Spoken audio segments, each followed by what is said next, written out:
Yes, so welcome again, Professor Dominic Sachsenmaier. Our first question to you is, how in your career did you start working with global history, and what defines it in your conception? Okay, yeah, I came to the field of global history as a postdoc.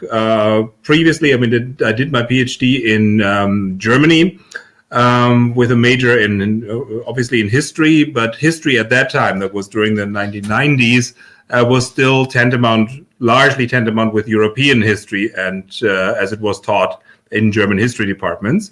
But as an undergraduate student, I had secured a fellowship that allowed me to go to Taiwan, spend 1 year there, and study Chinese intensively. So I had a minor in Chinese studies. So I think in my academic background and my academic training up to the PhD level, I always had this kind of dual focus on one side on Chinese history and on the other side on European history. And in my PhD thesis, which is in the field of Sino-Western cultural relations in the 17th century, I actually brought together both fields.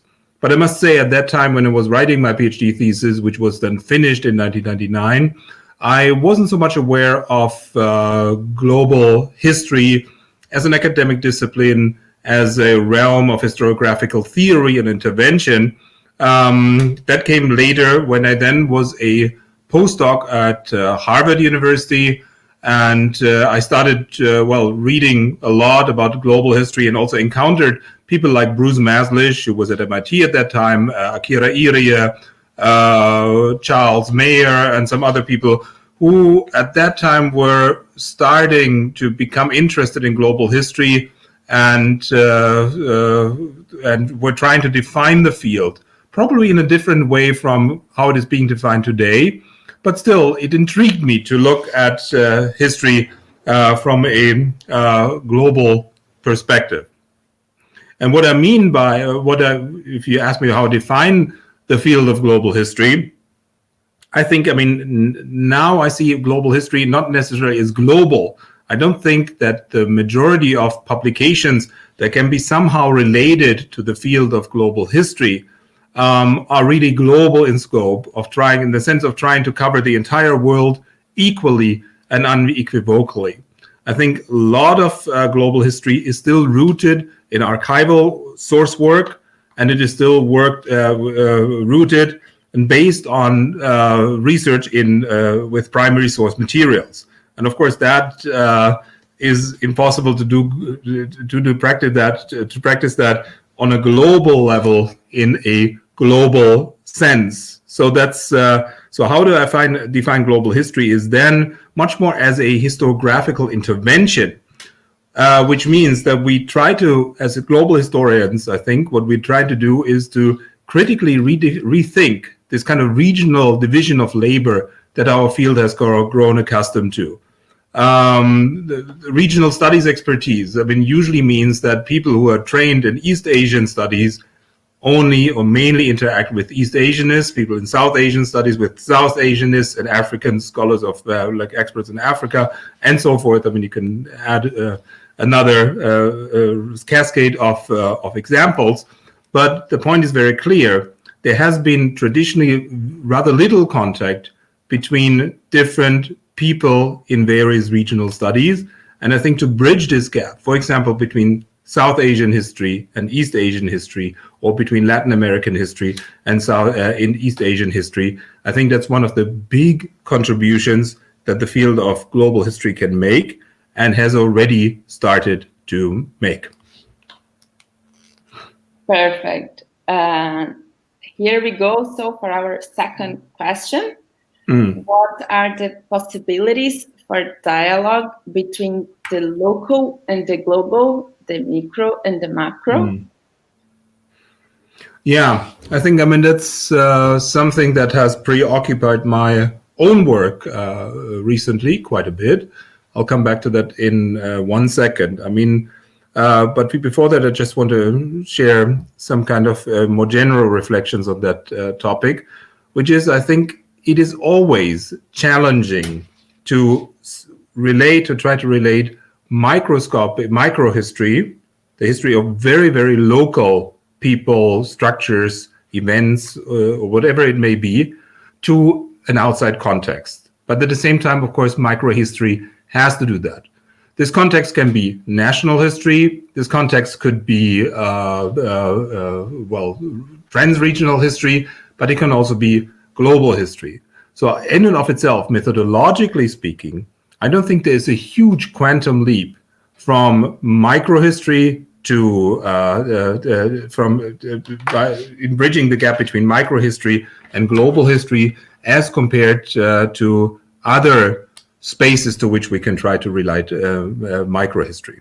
Now, I mentioned one work where I tried exactly to do that, to try to relate microhistory and global history to one another. And that's a book that has come out 2 years ago with Columbia University Press. It's entitled Global Entanglements of a Man Who Never Traveled, a 17th Century Chinese Christian and His Conflicted Worlds. And it's about a Chinese Christian. His name was Zhu Zongyan, who was, well, not the highest elite. I mean, he was elite enough to be able to read and write and leave behind 2 books and a number of articles and book chapters. But he was a rather unassuming figure, comparatively unassuming figure, in the history of Chinese Christianity during that time. And to try to write a global history of that man is what I did do in this book. And I should add, I mean, as the title says, this person, he never left his home province. Now, of course, I could have tried to say, okay, as a Christian, his thinking and his faith systems are global and his life is very local. But this would be very simplistic and also intellectually not very challenging. But what I tried to do is actually to try to situate him in conflicting institutional worlds and institutional networks. Because mind you, the global Catholic Church in the 17th century was de facto already a global organization with like a tight a regional organization, but also a globally centralized organization. And of course, also late Ming Chinese society and politics was also heavily institutionalized. And what I try to show in this book, as by trying to relate global history and local history to one another, is actually to study what kind of institutional conflicts, challenges, and tensions the belonging to these kinds of 2 institutional worlds meant for somebody like Zhu Zongyan, who happened to live in a Chinese city somewhere on sometime in the 17th century. What I also try to do, and that's a second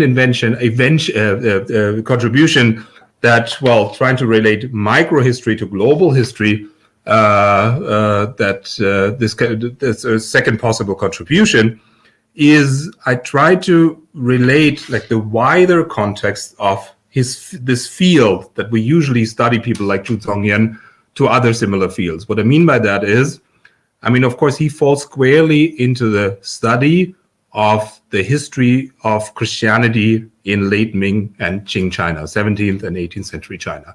That's a huge field because, of course, it's a fascinating cultural encounter. What hasn't been done so far sufficiently, I think, is to try to relate the history of 17th century Chinese Christianity, not only to the global expansion of Christianity to other continents under colonial or non-colonial conditions, but also to try to relate it to other religious expansions during that same time period. Because mind you, Buddhism was growing very fast in Southeast Asia, in other parts of, Central Asia around the time, and so was Islam. So Christianity was not alone. And especially in the later chapters in the epilogue of my book, I try to show like that there are many people like him who had to, live through a very conflicted world of different religious, institutional, and social affiliations as a result of like their religion that was starting to go beyond a specific cultural context, starting to go beyond the idea that of cultural sameness. Yeah, that's. And it's a very, very interesting book. Thank you, Professor. So our third question is, how to work with the multiple temporalities of global history, and if, in your opinion, is there a short-term global history? Well, if there would be a short term, you mean like a recent, like a contemporary history of the global, or? Not exactly, but a short term, not a history of a long period. Yeah, actually, I mean, I must say, I mean, that's if you look at like the origins of like what was meant by the term global history during the 1990s, that's exactly what many historians, especially Bruce Maslish, whom I mentioned at the beginning, had in mind. He thought that global history was the history of globalization as we knew it during the 1970s and after, and that all good global history, according to him, should start from contemporary history. Now, this idea has been challenged, and the field has departed from this idea for very good reasons, as I think. But nevertheless, I mean, there is certainly a certain truth in the assumption that, well, the more we are progressing through time, the more dense global power systems become, the more thick global interactions become. I mean, the degree of, well, the necessity to rethink even local history through global lenses is maybe not as as big if we talk about the 11th century as if we talk about the 19th century. So there are differences between that. But nevertheless, I really think that global history as a method, as I initially described it, and as an historiographical intervention, can and ought to cover also earlier epochs, like, that we call, with a very Eurocentric mindset and language, early modern history or ancient history or whatever. That's all possible. But again, for good reasons, the bulk of global historical research probably focuses on the 19th and the 20th centuries. But I think the question was more about the possibility of, for instance, doing research of only a decade, or if we need necessarily to cover many centuries, and how to deal with those multiple temporalities in global history. Hello, sorry, this is now there was the cable. Cable was wrong, but now I'm back to electric power. Perfect, no problem. Maybe can you edit it, or can you put it together? Yes, I would just repeat the question. And that our doubt when we elaborated this question was to know the possibility of doing a short-term legal history, like studying just one decade and not covering like 3 centuries or covering a large period. Oh, I see. Well, then you can cut my earlier answer. Okay, yeah. So okay, good. You just delete that. Okay, that's good. Okay. So do you want to raise the question again, or can you edit it that my answer fits? So the question was how to work with the multiple temporalities of global history, and if there is the possibility of doing a short-term global history. Yeah, and I think, I mean, this goes to the very core of how we define global history. And that comes back to my answer to your second question, if we define global history primarily as a research field, and if we assume that global history as a research field doesn't radically, in terms of its methodology and its disciplinary values, deviate from other historical scholarship, then actually the time units that are covered by global historical research are as large or small, or potentially even smaller than the time units and that are covered by other historical research. And so if a global microhistory is possible, it is also possible to write the global history of smaller time periods. And mind you, if you have to do archival work in multiple sites, for example, if you look at how certain intellectual communities around the globe have been connected with one another, how certain labor movements inspired each other and were connected with one another. I think, because of the massive amount of sources and data that you will find for any given period of time, I think it makes great sense to limit the core of your investigation to a rather small time period. So I think, I observed that actually many PhD theses in the field of global history, but also many research monographs, for that reason, cover very, very, very brief period. And of course, there have been global historical works that even cover 1 year. I haven't seen less than that, but there have been global histories, of course, quite prominently of the year 1688 or 1989, but also of other years of the Versailles negotiations, the long end of World War I, that cover really, really short time periods. But of course, that doesn't mean, and just as a caveat, doesn't mean that all global historical work has to be short term.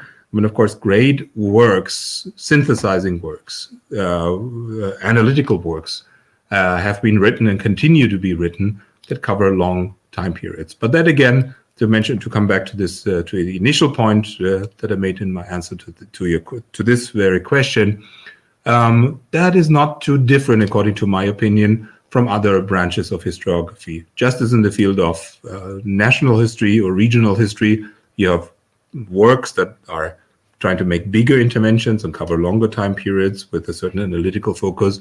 And of course, the bulk of research produced in archival-based research, primary source-based research in these fields tends to operate with smaller windows of time.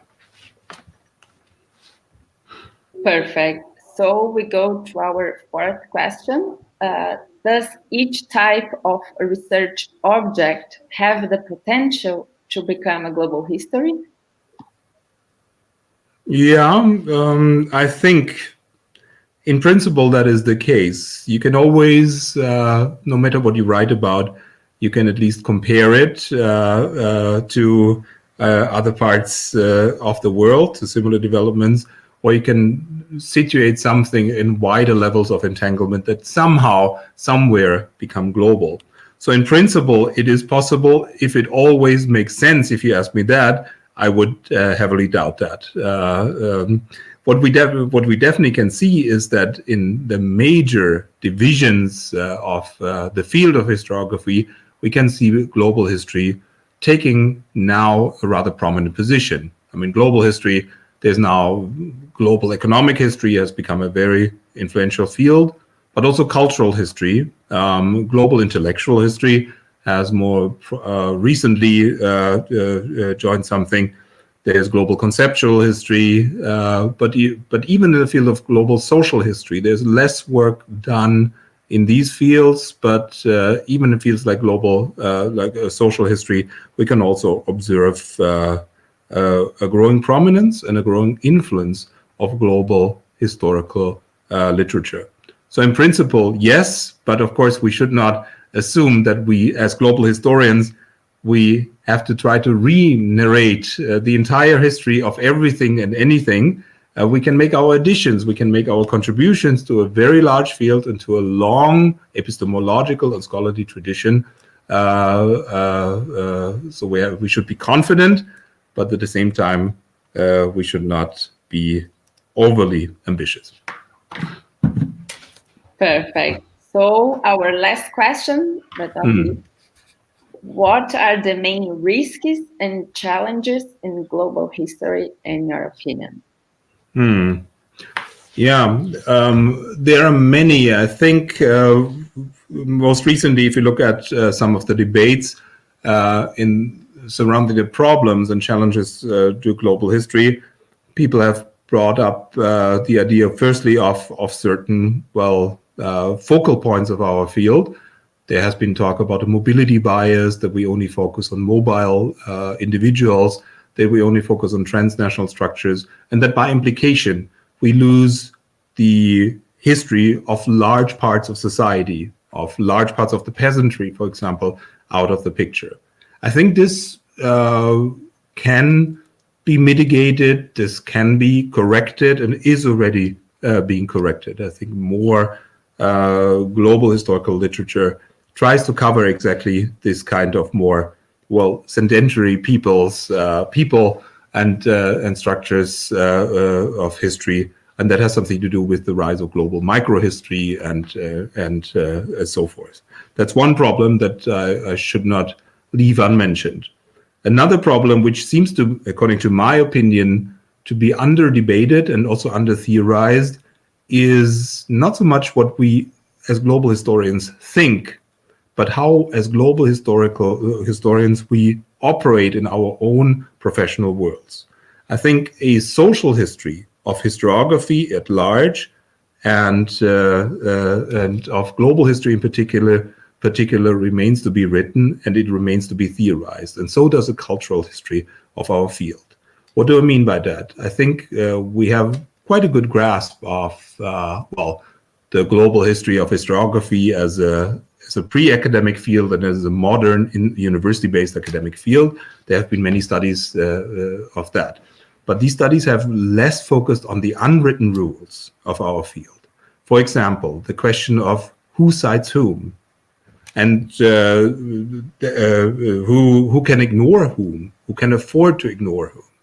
And if you look at that, then you come, and if you take a critical look at this, then in my opinion, our field doesn't look so post-Eurocentric anymore as its own thinking. Of course, as global historians, we all want to challenge Eurocentrism. We want to overcome privileged perspectives and master narratives and so forth.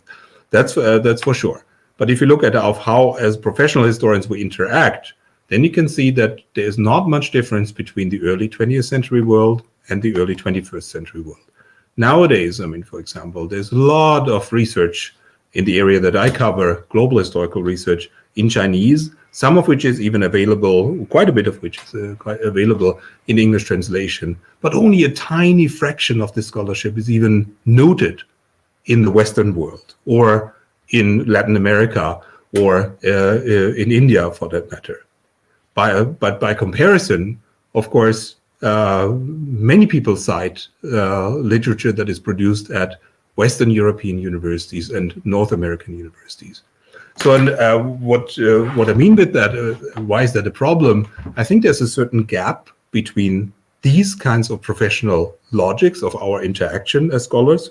Whom do we cite? What research do we really consider to be important? What is the research that we can afford to neglect on one hand, and the intellectual claims that we are making? Because the intellectual claims overcoming Eurocentrism, overcoming, well, decentering historiography, tend to point in another direction. And I think, I mean, this kind of contradiction, this can erode maybe eventually the credibility of our field and produce certain tensions that we should begin to address and to debate. I'm not saying there's an easy way out, and I'm not saying there's a panacea readily available, but I think at least we have to take these kinds of problems into consideration, because ignoring them, just brushing over them, is part of the problem. Perfect, Professor. Thank you so much for all your answers, for your time with us. And we are looking forward maybe to seeing you in Brazil someday. Yeah, okay.